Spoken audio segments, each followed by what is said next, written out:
నేను పుట్టుక నుంచి యేసుప్రభుని ఎరిగినోడిని కాదు, కాబట్టి నన్ను నమ్మొచ్చు. నేను మధ్యలో మారినోడిని కాబట్టి నన్ను నమ్మొచ్చు. నన్ను బట్టి క్రొత్తగా వచ్చిన వాళ్ళు కూడా యేసయ్యలో స్థిరపడవచ్చు. యేసుకు మించిన దేవుడు లేడు. యేసే నిజమైన దేవుడు, యేసే పరిశుద్ధుడైన దేవుడు, యేసే ప్రేమగల దేవుడు, యేసే మన సృష్టికర్త అనడానికి యోగ్యుడు. యేసు అందరికీ కన్న తండ్రి. యేసుకు బావలు లేరు, బామర్దులు లేరు. దేవునికి స్తోత్రం. భార్య ఉంటే కదా బావలు బామర్దులు ఉండటానికి. బావ ఎప్పుడు వచ్చి దాని పద్యాలు పాడటానికి లేరు. యేసు పరిశుద్ధుడు, ఆజన్మ బ్రహ్మచారి. ఆయన సర్వలోకానికి రక్షకుడు.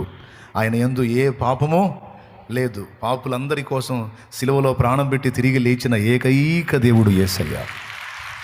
యేసులాంటి దేవుడు లేడు. యేసులాంటి నీతిమంతుడు లేడు. యేసులాంటి పరిశుద్ధుడు లేడు.